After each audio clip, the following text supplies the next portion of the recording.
नमस्कार, मैं पंकज प्रसून। दोस्तों, उमर खालिद की याचिका खारिज कर दी गई सुप्रीम कोर्ट से। शरजील इमाम की जमानत याचिका भी खारिज कर दी गई। भारत के तमाम बड़े वकील लगे हुए थे उमर खालिद और शरजील इमाम की तरफ से। जितने महंगे वकीलों का आप नाम जानते हैं, सब उनकी तरफ से केस लड़ रहे थे। कपिल सिब्बल, जमात-ए इस्लामी की वकीलों की पूरी टीम, ये सब लगी हुई थी। इसके बावजूद शरजील इमाम और उमर खालिद की याचिका खारिज कर दी गई। बहुत इनोसेंट लोग हैं शरजील इमाम और उमर खालिद। इनके पीछे पूरा लेफ्ट कांग्रेस इकोसिस्टम खड़ा है। एक नैरेटिव बनाने की कोशिश की जा रही है कि 5 साल से एक बेगुनाह को जमानत नहीं दी गई, लेकिन वो बेगुनाह बड़ा मासूम है। वो कितना मासूम है, इस बयान से समझिए। इस बयान में वो कह रहा है कि सिर्फ 5 लाख लोग चाहिए। 1 अरब 43 करोड़ की जनसंख्या में सिर्फ 5 लाख लोग उसे चाहिए, और वो नॉर्थ ईस्ट को काट देगा। पहले बयान सुनते हैं, उसके बाद आगे की कहानी।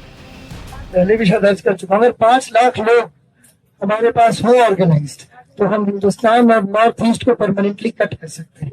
पर हम परमानेंटली नहीं तो कम से कम 1 महीने के लिए तो कट कर ही सकते हैं। मतलब इतना मवाद डाले पटरियों पर, रोड पे, उनको हटाने में 1 महीना लगे, है कि नहीं? जाए एयरफोर्स से। असम को काटना हमारी जिम्मेदारी है। असम और इंडिया कट के अलग हो जाए के लिए, और जितने भी जो भी यहाँ से सप्लाई जा रहा है बंद करो।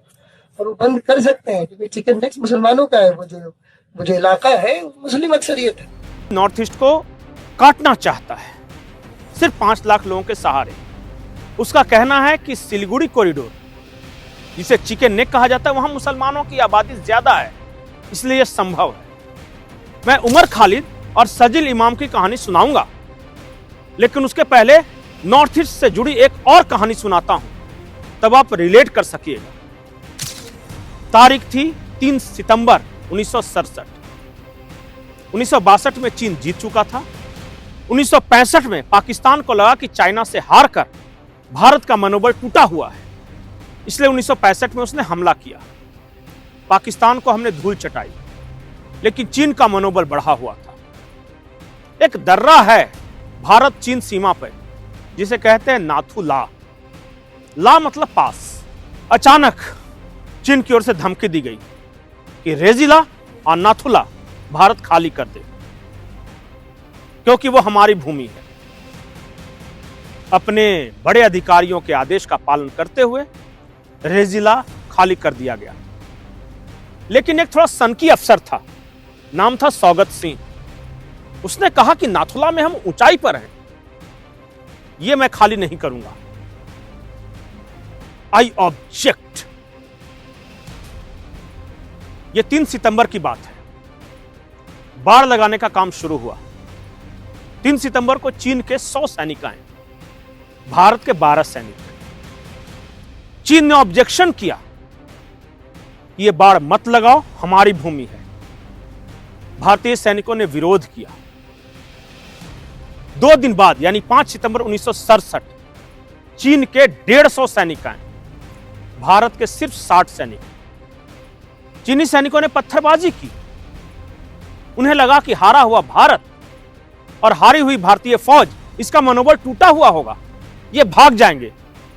लेकिन हमारे 60 सैनिकों ने जब के कूटा, मारा उनको, 150 सैनिकों को, वो भागे। ये 5 सितंबर 1967 की बात है। फिर आया 7 सितंबर 1967। 2 दिन बाद चीन 350 सैनिकों के साथ आया, और सौगत सिंह के नेतृत्व में हमारे पास थे 65 सैनिक। हमारे 65 सैनिकों ने 350 सैनिकों को बुरी तरह मारा।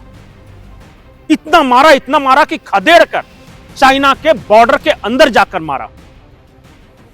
उसके बाद से चीन आज तक भारत से टकराने की हिम्मत नहीं कर सका।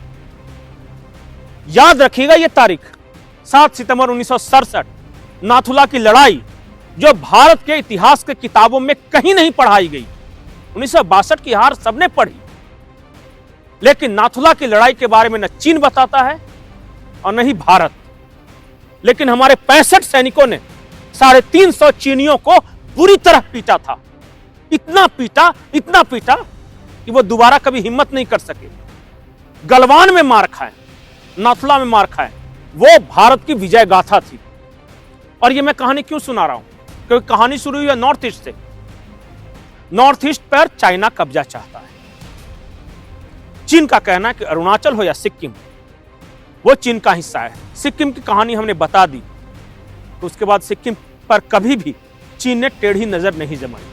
अब आते हैं नॉर्थ ईस्ट पे, और अब आते हैं उमर खालिद और शरजील इमाम पे।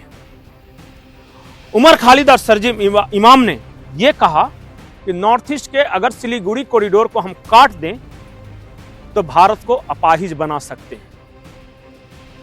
7 सिस्टर्स को हम भारत से काट सकते हैं। यह सिर्फ अकेले शरजील इमाम या उमर खालिद की मंशा नहीं है। यही ख्वाब चीन भी देख रहा है, यही ख्वाब बांग्लादेश भी देख रहा है। और जब तक दोनों के बयान आते हैं, चीन का अरुणाचल प्रदेश के संदर्भ में और बांग्लादेश का 7 सिस्टर्स के संबंध में, लेकिन बांग्लादेश शायद भूल गया कि अगर 7 बहनें हैं तो उनका 21 भाई भी है। भाई वो 21 राज्य जो भारत भूमि से जुड़े हुए हैं। सिर्फ नॉर्थ ईस्ट नहीं, कश्मीर भी निशाने पर है इन्हीं अलगाववादियों के।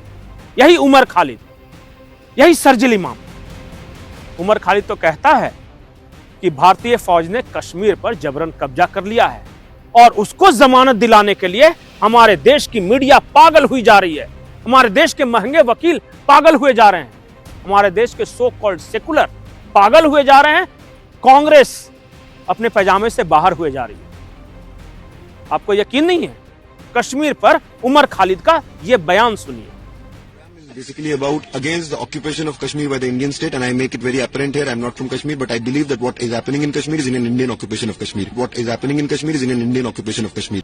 एक भारतीय होने के नाते आपको कैसा लगा ये बयान उमर खालिद का? कश्मीर पर भारतीय फौज का जबरन कब्जा है, कश्मीर को आजादी मिलनी चाहिए, नॉर्थ ईस्ट को आजादी मिलनी चाहिए। आपको क्या लगता है, उमर खालिद और शरजील इमाम को जमानत मिलनी चाहिए? और मामला यहीं तक नहीं सीमित है। मैं आपके सामने 2 विस्फोटक खुलासे कर रहा हूं। यह उमर खालिद का बाप जो है ना, यह जमात इस्लामी इंडिया का सदस्य है।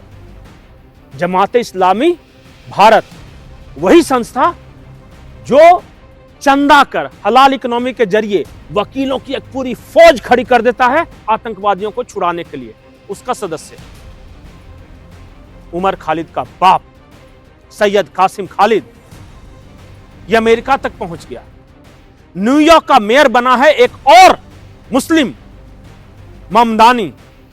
न्यूयॉर्क का मेंबर भारत में उमर खालिद के बारे में कहता है कि हमारी नजर तुम पे है, तुमको आजाद करवाएंगे।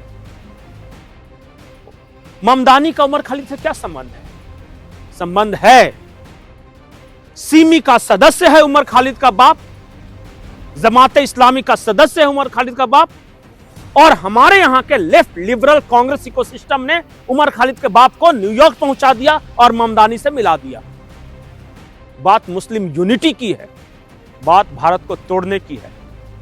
जब जब मुसलमानों की संख्या बढ़ी है, भारत का वो हिस्सा टूटा है। अफगानिस्तान, पाकिस्तान, कश्मीर, नॉर्थ ईस्ट के सपने देख रहे हैं। नॉर्थ ईस्ट में मुसलमान नहीं है, लेकिन इनको लगता है चूंकि एक पतली महीन रेखा से जुड़ा हुआ है इसलिए तोड़ देंगे। क्या इसको जमानत मिलनी चाहिए? आप अपनी राय कमेंट सेक्शन में दे सकते हैं। नमस्कार।